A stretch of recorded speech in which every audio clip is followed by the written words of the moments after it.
ఈ 2 సంవత్సరాల కాలంలో అన్ఫిట్ అయినటువంటి వాళ్ళు కానీ అంతకుముందు టీబీటీ కేసు ఉన్నప్పుడు అన్ఫిట్ అయ్యి జనరల్ మందులు చేసే వాళ్ళు కూడా పిలిచారు. పిలిచి దాదాపు 170 మందికి సేమ్ మనకి అదే పని ఓవర్మెన్ అయితే ఓవర్మెన్, సర్దార్ అయితే సర్దారు, చార్జ్ హ్యాండ్, ఎలక్ట్రీషియన్, ఫిట్టర్ అయితే అదే ఇచ్చారు. ఇంకొక 30% మందికి ఏం చేసిందంటే నువ్వు సూపర్వైజర్ కూడా ఫిట్ కావడం లేదని పెట్టిండు. అంటే ఒక వ్యక్తి జనరల్ మద్దతు ఫిట్ అవుతారట, సూపర్వైజర్ ఫిట్ కాదట. మరి సూపర్వైజర్ పని ఏంటిది? నలుగురితో చేయించడం. మరి అదే మద్దతు ఇస్తే ఆయనే పోయి చేయాలి. మరి దానికి ఎట్లా ఫిట్ అవుతుంది, దీనికి ఎట్లా ఫిట్ కాదంటే వాళ్ళు ఇది కావట్లేదు. మరి మేము ఒకటే అడిగినాం, సింగరేణిలో ఏ ఆఫీసర్ అయినా మీకు కూడా డబ్బులు వస్తున్నాయి కదా, మీరు కూడా అన్ఫిట్ అవుతున్నారు కదా, మిమ్మల్ని ఎవరికైనా జనరల్ మందులు ఇస్తున్నా, మీకు అదే పని ఇచ్చి కూర్చోబెడతాను కదా. మరి నువ్వెట్టా ఫిట్ అవుతున్నావు? నువ్వు డిప్యూటీ జనరల్ మేనేజర్కి ఫిట్ అవుతావు, మేనేజర్కి ఫిట్ అవుతావు, ఏజెంట్కి ఫిట్ అవుతావు, మాకు మేము కావా అంటే మనకొక న్యాయం, వాళ్ళకొక న్యాయం చెప్తారు కదా నీతులు. ఏమని? మనంతా ఒకటే కుటుంబం, మనది ఏం కుటుంబం? మేము అన్ఫిట్ అవుతున్నాం, జనరల్ మందులు పంపి పడుతుంది, నువ్వు అన్ఫిట్ అవుతున్నావు, అదే పోస్ట్ అదే చేరు కూర్చుంటుంది. ఇది ఎట్లయితుంది? కాబట్టి ఖచ్చితంగా 2008-9లో ఎట్లయితే మెడికల్ అన్ఫిట్ అయినటువంటి వాళ్ళందరికీ సేమ్ జాబ్ ఇచ్చారో అదే ఇవ్వాలి. ఆ డిమాండ్ కూడా పెట్టినాం. ఇంకోటి ఉన్నది మైనింగ్ స్టాఫ్ది. ఏంటిది? ఇదివరకు జేఎంఈటీగా అపాయింట్ అయితే ఎప్పుడు ఓవర్మెన్ అయ్యేటోళ్ళు మనం ఉన్నంతకాలం 2 సంవత్సరాలు కాగానే ఆయన ఓవర్మెన్ సర్టిఫికేట్ తెచ్చుకుంటే ఓవర్మెన్ అయిపోయేటోడు. ఓవర్మెన్ సర్టిఫికేట్ రాకపోతే ఆగిపోయాడు, ఎవరైనా ఒకరు ఇద్దరు, కానీ సర్టిఫికేట్ వచ్చిందంటే ఆటోమేటిక్గా ఓవర్మెన్ అయిపోయేటోడు ఆయన. వీళ్ళు ఏం చేశారు? టీబీటీకి వచ్చిన తర్వాత ఒక ఒప్పందం చేసింది. మైనింగ్ సర్దార్కి, సీనియర్ మైనింగ్ సర్దార్కి బి గ్రేడ్ ఇవ్వాలి, ఓవర్మెన్ ఇచ్చేటప్పుడు ఖాళీలు ఉంటే ఇవ్వండి అనేది రాసింది. ఇక అది పట్టుకున్న కంపెనీ ఇప్పుడు ఖాళీలు ఉంటే ఇవ్వని రాసింది కదా, మీరే అగ్రిమెంట్ చేసింది కదా, మీ కార్మిక సంఘం చేసింది కదా. కానీ ఇప్పుడు ఖాళీలు లేవని చెప్పేసి 2016లో అపాయింట్ అయిన వాళ్ళు, 2017లో అపాయింట్ అయిన వాళ్ళు ఇప్పటికి ఎన్ని సంవత్సరాలు అయిందండి వాళ్ళు అపాయింట్ అయ్యి? 10 సంవత్సరాలు అయింది. 10 సంవత్సరాలైనా ఓవర్మెన్ కాకపోతే ఇంకా ఆయన జీవితంలో ఓవర్మెన్ అయ్యేది ఎప్పుడు? ఓవర్మెన్ అయిన తర్వాత మరి సెకండ్ క్లాస్ రాసుకోవడానికి 3 సంవత్సరాలు ఉండాలని నువ్వే కండిషన్ పెడతావు కదా. మన ఆయన ఎప్పుడు సెకండ్ క్లాస్ రాసుకుంటాడు? ఎప్పుడు ఆయన అండర్ మేనేజర్ ఇంకేదో పోస్టుకు పోతాడు? ఇది ఎట్లా న్యాయం అవుతుంది? ఖాళీలు లేవని చెప్పేసి మీరు ఆపుతారా? కాబట్టి జేఎంఈటీలు అందరికి కూడా ఖాళీలతో సంబంధం లేకుండా 2014 కంటే ముందు ఏఐటీసీ గుర్తింపు సంఘం ఉన్నంత కాలం ఎట్లా ఇచ్చారో అదే పద్ధతిలో ఇవ్వాలని ఆ డిమాండ్ కూడా పెట్టినాం. దాంతోపాటు క్లరికల్ రిక్రూట్మెంట్ ఉన్నది. మీకు గుర్తుండాలి. ఏంటిది క్లరికల్? మనము టీబీటీ కేసు ఉన్నప్పుడు 2 సార్లు, ఒకసారి కాదు 2 సార్లు బయట నుంచి రైటర్లను తీసుకున్నారు. సింగరేణిలో డిగ్రీలు, ఇంజనీరింగ్లు, ఎంబీఏలు, ఎంసీఏలు చేసిన వాళ్ళు 6000 మంది పైన ఉన్నారు మన 2 సంవత్సరాల నాటికి.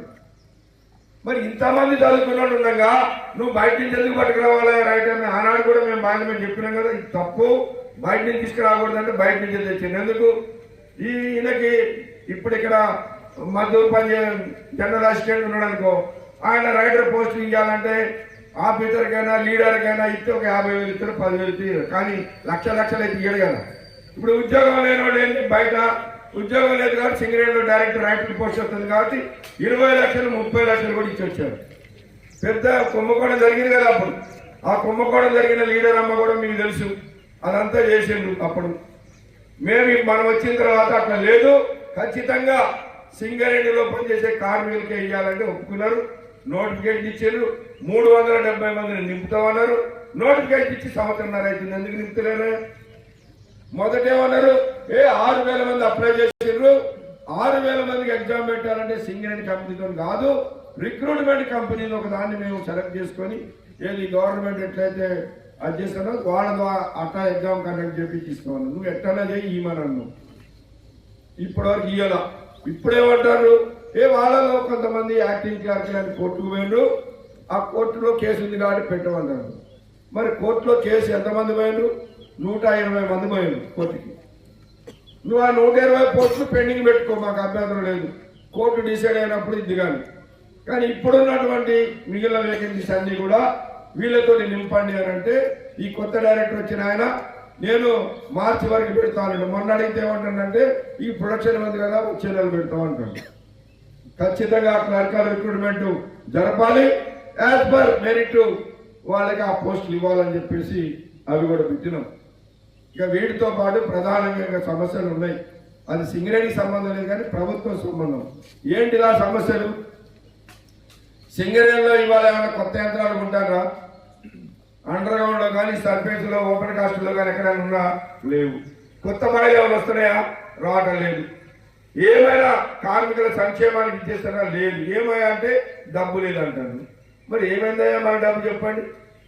ప్రతి సంవత్సరం లాభం కాబట్టి మరి సింగరేణి డబ్బు ఏమైందంటే గవర్నమెంట్ మన బొగ్గు తీసుకుంటుంది, మన కరెంటు తీసుకుంటుంది, జైపూర్లో తయారయ్యే 1200 కరెంటు తీసుకుంటుంది, 51,000 కోట్ల రూపాయలు ఇవ్వాలి, ఇస్తలేరు అని అంటున్నారు. ఇది గుర్తుండాలి కార్మిక సోదరులందరికీ. ఉమ్మడి ఆంధ్రప్రదేశ్ ఉన్నప్పుడు ఎవరు ముఖ్యమంత్రి ఉండని, రాజశేఖర రెడ్డి ముఖ్యమంత్రి చేసిండు, రోషయ్య ముఖ్యమంత్రి చేసిండు, చంద్రబాబు నాయుడు ముఖ్యమంత్రి చేసిండు, ఎన్టీ రామారావు చేసిండు, ఇంకా చాలా మంది చేసిండు. ఎవరైనా ₹1 బాకీ పెట్టిందా సింగరేణి చూపించండి. టీఆర్ఎస్ వచ్చిన తర్వాత కేసీఆర్ గారు మెల్లమెల్లగా ఏం చేసిండు, ఒక్కొక్క సంవత్సరానికి ఇంత ఆపుకుంటా ఆయన దిగిపోయే నాటికి 26,000 కోట్ల రూపాయలు అప్పు పెట్టిపోయింది. ఈ అసెంబ్లీ ఎలక్షన్ల కంటే ముందు భట్టి గారు, ఇప్పుడు డిప్యూటీ చీఫ్ మినిస్టర్, పాదయాత్ర చేసిండు కాంగ్రెస్ పార్టీ తరఫున. పాదయాత్ర చేసి మా ఇందారం బాయికి వచ్చిండు. మేము ఇందారం దగ్గరికి పోయి ఆయన కలిసి మెమోరాండం ఇచ్చినాం. సార్ అప్పటికి 21,000 కోట్ల గవర్నమెంట్ అప్పున్నది. సార్ 21,000 కోట్ల రూపాయలు మాకు రావాల్సిన ఇస్తలేదు గవర్నమెంట్. మా సింగరేణి అప్పుల పాలైపోతుంది, మాకు డబ్బులు లేని పరిస్థితి, ఏ సమస్యలు పరిష్కారం కావట్లేదంటే ఆయన ఎమ్మటే పోయి మంచిర్యాలలో ప్రెస్ మీట్ పెట్టి ఇది అన్యాయం, టీఆర్ఎస్ గవర్నమెంట్ మొత్తం సింగరేణి దోపిడీ చేస్తుంది, 21,000 కోట్ల రూపాయలు ఇవ్వాలి, వెంటనే ఇచ్చేయాలని చెప్పేసి పెట్టింది. ఇప్పుడు ఆయనే డిప్యూటీ చీఫ్ మినిస్టర్ అయిండు, ఆయనే మన బొగ్గు శాఖకి ఆ కరెంటు శాఖకి కూడా మంత్రి అయిండు. ఇప్పుడు ఆయనే 51,000 కోట్ల రూపాయలు అప్పు పెట్టిండు. అంటే ఏంటిది ఇవాళ వీళ్ళది పరిస్థితి? గవర్నమెంట్ పరిస్థితి ఏంటి? ఎవడున్నా ఆయన ఏళ్ళు పెట్టినట్టు ఈయన కాలే పెట్టిండు. కాబట్టి ఇవాళ సింగరేణిలో రాజకీయ జోక్యం ఎట్లా పెరిగిందో మీరు అందరూ చూస్తూనే ఉన్నారు. ఇప్పుడు ఎవరైనా మీరు 10 సంవత్సరాలు 20 సంవత్సరాల సర్వీస్ ఉన్న వాళ్ళు ఎవరైనా ఇక్కడ ఉంటే చెప్పండి. ఏనాడైనా ఎమ్మెల్యేలు, మంత్రులు, ఇంకెవరైనా కావచ్చు, సర్పంచులు కావచ్చు, మేయర్లు కావచ్చు, ఇంకోళ్ళు కావచ్చు, ఎవరైనా సింగరేణిలో వచ్చి చేసిందా? మిమ్మల్ని ప్రజలు దేనికి గెలిపించారు? మీరు అసెంబ్లీకి గెలిస్తే మీరు అసెంబ్లీలో మాట్లాడాలి, లేదా కలెక్టర్ ఆఫీసులో కలెక్టర్ తోటి, ఎంఆర్ఓ తోటి మాట్లాడి అక్కడ గవర్నమెంట్ నుంచి ప్రజలకు ఏం రావాలో అది చేయించాలి. ఎంపీలైనా అంతే, పార్లమెంట్లో మాట్లాడాలి, అక్కడ చేయాలి. ఈ సర్పంచ్ అయినా అంతే, ఆ ఊర్లో గెలిస్తే ఆ ఊరికి ఆయన ఏం చేసుకుంటాడో చేసుకోవాలి. కానీ ఇప్పుడు అందరూ సింగరేణికే తీరా తెలుసుకొని కూర్చుంది సింగరేణి. కానీ సింగరేణి మీదకి వస్తున్నారు, వచ్చేసి ప్రతిదానికి సింగరేణి నుంచే డబ్బు, సింగరేణి నుంచి ఇచ్చేస్తుంది. మన అందరం అప్పుడు వ్యతిరేకించిన టీఆర్ఎస్ ఉన్నప్పుడు ఒక్కొక్క ఎమ్మెల్యే ₹1,00,00,000 ఇచ్చేదాయా ఈ సింగరేణి మేనేజ్మెంట్, ఎవడబ్బ సొమ్మని ఇస్తుందయా సింగరేణి అని అన్నాం. కాంగ్రెస్ కూడా అన్నది అప్పుడు. ఇప్పుడు ఒక్కొక్క ఎమ్మెల్యేకి 3 కోట్లు ఇస్తున్నారు. ఏంటి చెప్పండి, ఏంటిది వెళ్ళదు? ఇవాళ సింగరేణి స్థలాలు, సింగరేణి అన్ని క్వార్టర్ల కానుంచి ట్రాన్స్ఫర్ అంతా మీరే. మరి కార్మిక సంఘాలు ఎందుకు? పోయినసారి టీబీజీ కేసు గెలిచింది, గెలిస్తే కంపెనీ ఏం చేయాలి? టీబీజీ కేసు తోటే మాట్లాడాలి, టీబీజీ కేసు తోటే అగ్రిమెంట్ చేయాలి. ఇప్పుడు మనం గెలిచినాం, మనతోటి చేయాలి. కానీ టీబీజీ కేసు గెలిచినప్పుడేమో వాళ్ళని పక్కన పెట్టి ముఖ్యమంత్రి కేసీఆర్ గారు, ఆయన బిడ్డ, ఆయన అల్లుడు, ఆయన కొడుకు వాళ్ళు సింగరేణిలో ఇచ్చేసింది. అప్పుడన్నా ఒక్క ముఖ్యమంత్రి, కానీ ఇప్పుడు ప్రతి ఒక్కడే ముఖ్యమంత్రి. ఇప్పుడు అందరూ మాకు ముఖ్యమంత్రులు అయిపోయింది, ఎమ్మెల్యేలు, మంత్రులు అందరూ ముఖ్యమంత్రులు. ప్రతి దానికి ఈ మన ఆఫీసర్లో కూడా సిగ్గు ఉండాలి కదా. నువ్వు ఒక జనరల్ మేనేజర్వి, ఒక డైరెక్టర్వి, ఒక మేనేజర్వి, నీకు ఒక హోదా ఉంది, నువ్వు సంకలో పెట్టుకొని వాడమ్మడి తిరుగుడేనా నీ పని? మీకేం తప్పులు లేకపోతే మీరు మీ కింద ఉన్న తప్పులన్నీ బయటికి రాకుండా మీరు ఇచ్చేసుకోవడానికి ఇవాళ వాళ్ళమ్మడి తిరుగుతున్నారు. మీరు నువ్వు నీకు గవర్నమెంట్ ఇచ్చింది కాదు, పోస్ట్ సింగరేణి ఇచ్చింది. నువ్వు సింగరేణి సొమ్ము తింటున్నావు. ఇప్పుడు గవర్నమెంట్ పంచాయతీరాజ్ ఇంజనీర్లు ఇంకోడు అంటే, లేదా కలెక్టర్ ఆఫీసులో పనిచేసే కలెక్టర్ అంటే గవర్నమెంట్ కింద ఉన్నారు, వాళ్ళు చెప్పింది తింటారు. నీకెందుకు నువ్వు సింగరేణివి, ఈ సింగరేణి నష్టం వస్తే రేపు ఎవడని ఇస్తాడా, మనకు రూపాయలు తెచ్చిస్తాడా? బీఎఫ్ఆర్కి పోయినప్పుడు ఏ గవర్నమెంట్ అని ఇచ్చిందా? మళ్ళీ కార్మికులే కష్టపడి మీ తండ్రులు అడగండి, చెప్తారు పాపం ఎట్లా పనిచేసినప్పుడు. యంత్రాలు లేవు, ఈ ఎస్డిఎల్ లేవు, ఎలక్ట్రికల్ లేవు, తట్టమోసేలు వీటి మీద ఒక్కొక్కరు 2 పోతేనే కష్టమయ్యే రోజుల్లో 5 డబ్బులు 6 డబ్బులు 8 డబ్బులు పోటీలు కూడా పనిచేసిండ్రు.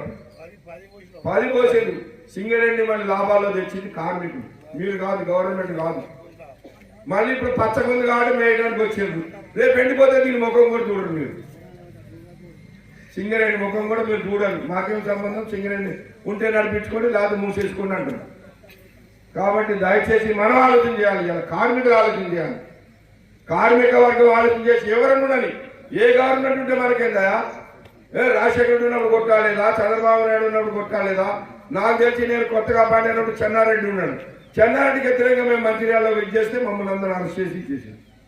ఏ గవర్నమెంట్ ఉండాలి మనకు అనవసరం, మన సింగరేణి కార్మికులం, మన హక్కులు, మన సింగరేణి మనం అది చూడాలి. ఇవాళ మొత్తం రాజకీయ జోక్యం అయిపోయి సింగరేణి ఈ పరిస్థితి వస్తుంది. దయచేసి ఇవాళ ఆలోచన చేయాలి సింగరేణి కార్మికులు. ఇవాళ మన డబ్బులు డిఎంఎఫ్టీ నిధుల పేరు మీద ఎన్ని కోట్ల రూపాయలు పైన సంవత్సరం. ఇప్పుడు మన విజిలెన్స్ వాళ్ళు ఉన్నారయ్యా, మనం డిపెండెంట్ ఎంప్లాయ్మెంట్ ఉద్యోగానికి దరఖాస్తు పెడితే విజిలెన్స్ వాళ్ళు వచ్చి మన ఇళ్లలోకి వచ్చి మన అల్మారాలు ఓపెన్ చేయించి ఆల్బమ్ తీపిచ్చి నీ పెళ్ళి ఎప్పుడైంది, ఈయన కొడుకా కాదా, ఆయన అల్లుడా బిడ్డ కాదా, అల్లుడా కాదా, తర్వాత ఈ తాత పేరు ఏంటి, తండ్రి పేరు అన్ని తీస్తారు కదా మీరు విజిలెన్స్ వాళ్ళు. మరి పైన సంవత్సరం 8 మిలియన్ టన్నులు బొగ్గు వచ్చింది చెప్పమనండి. 69 మిలియన్ టన్నుల బొగ్గు వచ్చిందంటివి, 6,000 కోట్ల రూపాయల లాభాలు వచ్చినాయంటివి, తీసిపోయి గవర్నమెంట్కి ట్యాక్స్ రూపంలో కడితివి, డిఎంఎఫ్టీ నిధులు ఇచ్చివి, సిఎస్ఆర్ నిధులు ఇచ్చివి. ఇప్పుడు వచ్చిన చైర్మన్ ఏమంటాడంటే పోయిన సంవత్సరం 6 మిలియన్ టన్నుల బొగ్గు తక్కువ వచ్చింది, అది ఈ సంవత్సరం వచ్చింది అన్నది కట్ చేసి కలపాలంటారు. మరి పోయిన సంవత్సరం 6 మిలియన్ టన్నులు ఎక్కువ వచ్చిందని ఇస్తే ఏ విజిలెన్స్ వాళ్ళు ఏం చేసిండు? ఈ విజిలెన్స్ వాళ్ళు ఎక్కడున్నారు మరి? అంటే కార్మికుడి మీద చేయడానికి నా మీరు విజిలెన్స్ డిపార్ట్మెంట్ మరి 1000 కోట్లు 100 కోట్ల రూపాయలు ఈ విధంగా జరుగుతుంది చేయరా మీరు? కోట్లాది రూపాయల దుర్వినియోగం జరుగుతుంది ఇప్పుడు సింగరేణికి సంబంధించి. మనమేమో కష్టపడితే వాళ్ళేమో ఇలా దాన్ని చేస్తూ ఉన్నారు అధికార పార్టీ. కాబట్టి ఇక మా ఐఎన్టీసీ మిత్రులు ఉన్నారు, ఏమున్నా బావి మీదకి రాగానే ఒకటే చెప్తారు, లేకపోతే ప్రెస్ మీట్ పెడతారు, బావి మీద కానీ ప్రెస్ మీట్ పెడతారు. ఏఐటీసీ విఫలమైందా? ఏఐటీసీ విఫలమైంది. ఏం విఫలమైందన్నా చెప్పు. నువ్వు నీలాగా వసూలు చేయడంలో విఫలమైనా? నువ్వు నీ దాంట్లో చేరిన వాళ్ళు అంతకుముందు ఏం చేసినో నీకు తెలుసు, అంతకుముందు నువ్వు ఉన్నప్పుడు ఏం చేసినో తెలుసు. మేము ఈనాడు మరి కార్మికుల సమస్యల మీద రాజీ లేకుండా మేము కొట్లాడుతుంటే మేము విఫలమైన అన్నాం. సరే, ఇవన్నీ ఇప్పుడు మేము రాసిన బోర్డులో రాసినవి అన్ని తేవాల్సిన బాధ్యత మాదే. ఎందుకంటే గుర్తింపు సంఘంగా మీరు ఎన్నుకున్నారు. మెడికల్ బోర్డు కావచ్చు, రేపు లాభాల వాడలు కావచ్చు, లేకపోతే ఇప్పుడు ఈ ఇన్కమ్ ట్యాక్స్ కావచ్చు, ఇవన్నీ మేమే చేయాలి. ఎందుకంటే మీరు ఎన్నుకున్నదే అందుకు, మమ్మల్ని గెలిపించిందే అందుకు చేయాలి. మేము చేయాలి కూడా.